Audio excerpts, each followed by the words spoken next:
we turn to 1 Corinthians 2. ఇప్పుడు 1 కొరింథీ 2వ అధ్యాయం చూడండి. And here it tells us why God has given us the Holy Spirit. పరిశుద్ధాత్మను దేవుడు మనకి ఎందుకు ఇచ్చాడు అనే సంగతి ఇక్కడ ఉంది.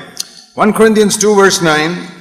1 కొరింథీ 2వ అధ్యాయం 9వ వచనం says there are so many wonderful things that God has for those who love him, which we have not seen or heard or understood. దేవుని ప్రేమించే వారికి దేవుడు ఎన్నో అద్భుతకరమైనటువంటి సంగతులు ఆయన సిద్ధపరిచాడు. అవి మనం చూడలేదు, అవి మనం వినలేదు, అది మన మనసుకు గోచరం కాలేదు. Verse 9. 9వ వచనం. Some people think this is referring to heaven, the wonderful things God has prepared for us there. కొంతమంది ఏమనుకుంటారంటే ఇది పరలోకంలో దేవుడు మన కొరకు సిద్ధపరిచినటువంటి అద్భుతకరమైన సంగతుల గురించి ఇక్కడ రాశారు అనుకుంటారు. What do you think this refers to? మరి ఈ వచనం గురించి మీరు ఏమనుకుంటున్నారు? Things which eye has not seen, కంటికి కనబడలేదు, దేవుడు తన ప్రేమించే వారి కొరకు సిద్ధపరిచాడు, which ear has not heard, చెవికి వినబడలేదు, which have not even entered into the heart of man. మనుష్య హృదయమునకు గోచరము కాలేదు. What do you think that refers to? అది దేని గురించి చెప్తుంది ఇది? Do you think that refers to the golden streets of heaven? పరలోకంలో ఉన్నటువంటి బంగారు వీధుల గురించి అనుకుంటారా మీరు? Or the gates made of pearl? లేకుంటే అక్కడ ముత్యాలతో చేయబడినటువంటి గుమ్మాలు, or the big mansions, అక్కడ ఉన్న పెద్ద పెద్ద భవనాలు, or the wonderful sights, the river of God and other things in heaven? దేవుని యొక్క నది పరలోకంలో ప్రవహించేటటువంటి గొప్ప గొప్ప దృశ్యాలు? No, కాదు. it is referring to God's nature which he is going to give us now. ఆయన ఇప్పుడే మనకి ఇవ్వనైనటువంటి దేవుని స్వభావాన్ని గురించి చెప్తుంది ఇక్కడ. That is more wonderful than all the golden streets and the mansions in heaven. అక్కడ పరలోకంలో ఉన్నటువంటి భవనాలు, బంగారు వీధుల కంటే ఇది చాలా అద్భుతకరమైన సంగతి. So it says that in the next verse. తర్వాత వచనంలో ఇది ఉంది. These things which are all hidden, now God has revealed it to us through the Spirit. మనకైతే దేవుడు వాటిని తన ఆత్మ వల్ల బయలుపరిచి ఉన్నాడు. He is not saying one day God will show us this in heaven. ఒక దినాన పరలోకంలో దేవుడు వీటన్నిటిని మనకు చూపిస్తాడని కాదు. Now through the Holy Spirit all these wonderful things are coming into our life. ఇప్పుడు పరిశుద్ధాత్మ ద్వారా ఈ అద్భుతకరమైనటువంటి సంగతులన్నీ మన జీవితంలోకి వస్తున్నాయి. And then see this wonderful verse. తర్వాత ఈ అద్భుతకరమైన వచనం చూడండి. Nobody knows the thoughts of a man, verse 11, except the spirit of man which is in him. 11వ వచనంలో ఒక మనుషుని సంగతులు అతనిలో ఉన్న మనుష్యాత్మకే గాని మనుషుల్లో మరి ఎవరికి తెలియను, అలాగే దేవుని సంగతులు దేవుని ఆత్మకే గాని మరి ఎవరికి తెలియవు. Even if you are married for 50 years, your husband cannot understand your thoughts. మీకు పెళ్ళయి 50 సంవత్సరాలైనా కానీ మీ మనసులో తలంపులు ఎలా ఉన్నాయో మీ భర్తకు తెలియదు. The thoughts are a very private area of our life. ఈ తలంపులు అనేటటువంటివి మన జీవితంలో చాలా రహస్య స్థానంలో ఉండేటటువంటివి. Will you tell all your thoughts to everybody? మీ మనసులో వచ్చే తలంపులన్నీ అందరికి చెప్తారా మీరు? No, చెప్పరు. You will tell everything in your mind only to someone whom you love very much. మీరు అత్యధికంగా ప్రేమించే వ్యక్తికే మీ మనసులో ఉన్న తలంపులన్నీ చెప్తారు. And someone you have full confidence in. ఎవరి మీద అయితే మీకు పూర్తి నమ్మకం ఉందో ఆ వ్యక్తితోనే చెప్తారు. All the other things you will keep in your mind, you won't tell anybody. మిగతావన్నీ కూడా మీ మనసులో అలాగా పెట్టుకుని ఉంటారు, ఎవరికి చెప్పరు. If you tell everything in your mind to somebody, that means you have a lot of love and confidence in. ఒకవేళ ఒక వ్యక్తికి మీ మనసులో ఉన్న తలంపులన్నీ మీరు చెప్తున్నారంటే ఆ వ్యక్తి మీద మీకు ఎంతో ప్రేమ ఉంది, ఎంతో నమ్మకం ఉంది ఆ వ్యక్తి మీద. Now see this wonderful truth. ఈ అద్భుతకరమైన సత్యాన్ని చూడండి. That God puts his spirit in us to tell us all his thoughts. దేవుడు తన ఆత్మను మనలో ఉంచి తన తలంపులన్నింటినీ చెప్పడానికి. He never did that in the Old Testament. పాత నిబంధనలో ఎక్కడ ఆయన అట్లా చేయలేదు. He never told all his thoughts to anybody in the Old Testament. తన తలంపులని పాత నిబంధనలో ఎవరితోనూ చెప్పలేదు.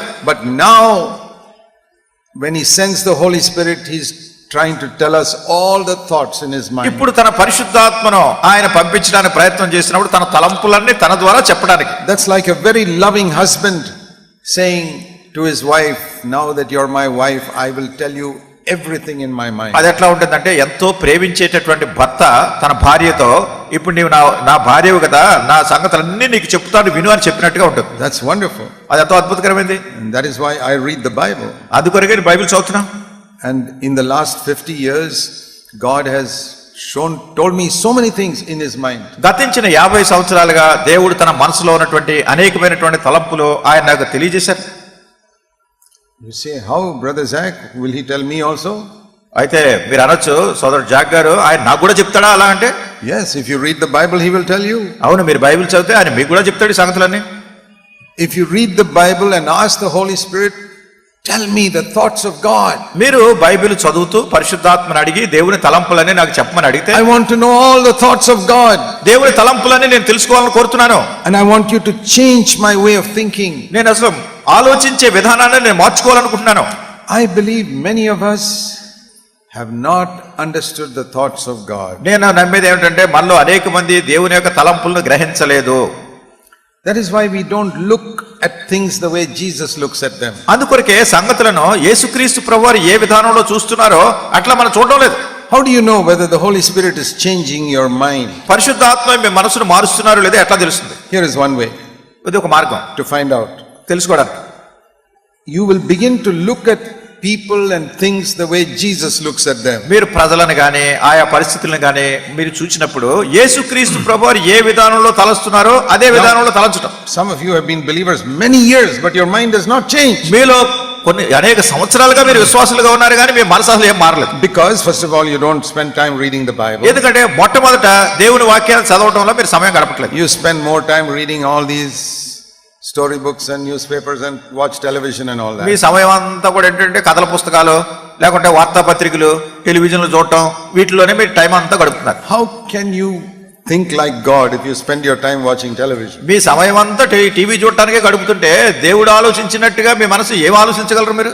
You watch all these cinemas, you will think like all these cinema people think. మీరు ఈ సినిమాలన్నీ చూస్తూ కూర్చుంటే ఆ సినిమా వాళ్ళు ఎలా చేస్తారో అదే మీరు ఆలోచిస్తూ కూర్చుంటారు. That is the opposite of the way God thinks. అది దేవుడు తలంచేది దానికి వ్యతిరేకంగా ఉంటుంది. You think all those cinema actors are the greatest servants of God on the earth? ఆ సినిమాలో నటించే వాళ్ళందరూ కూడా భూమి మీద గొప్ప గొప్ప దైవ సేవకులు అనుకుంటారు మీరు? No, there is so much immorality among them. లేదు, వాళ్ళ మధ్యలో ఎంతో అవినీతి, వాళ్ళ ప్రవర్తనలో చెడు ప్రవర్తన And ఉంది. wherever there is immorality, they are servants of the devil. మరి ఎక్కడైతే అవినీతి ఉందో వాళ్ళందరూ కూడా అపవాది సాతాను యొక్క సేవకులు. If you watch all those cinemas, you will become like that. మీరు ఆ సినిమాలన్నీ చూస్తే మీరు కూడా వాళ్ళలాగా అయిపోతారు. Your mind will become like the devil's mind. మీ మనసంతా కూడా అపవాది సాతాను మనసులా And అయిపోతుంది. there are many believers like that. అనేక మంది విశ్వాసులు అలా ఉన్నారు. If you watch all those dirty pictures on the computer, your mind will become like that. మీరు కంప్యూటర్ లో పనికిమాలినటువంటి ఈ చెడు దృశ్యాలన్నీ చూసినప్పుడు మీ మనసంతా కూడా అట్లా చెడిపోతుంది. That is like a child who is sitting in kindergarten for 50 years. అది ఎట్లా ఉంటుందంటే ఒక కేజీ క్లాసులో ఒక బిడ్డ 50 సంవత్సరాలుగా క్లాసులో కూర్చున్నట్టే ఉంటుంది. Imagine a 50-year-old sitting in the kindergarten class. మీరు ఊహించండి, 50 సంవత్సరాల వయసు వచ్చినోడు కేజీ క్లాసులో That is how కూర్చున్నాడు. many believers are. అనేక మంది విశ్వాసులు ఇలా కూర్చున్నారు. Because they have not allowed the Holy Spirit to change their mind. ఎందుకంటే పరిశుద్ధాత్మ దేవుడిని తమ మనసు మార్చడానికి వాళ్ళు అనుమతించట్లేదు. To become the wife of Jesus Christ, యేసుక్రీస్తు ప్రభువారి భార్య కావడానికి when we become God, one of the great privileges is that He gives His mind to us. దేవుడు మనకి ఇచ్చినటువంటి మహా గొప్ప ధన్యత, ఆధిక్యత ఏమిటంటే మన యొక్క మనసును ఆయన మార్చాలని కోరుతున్నారు.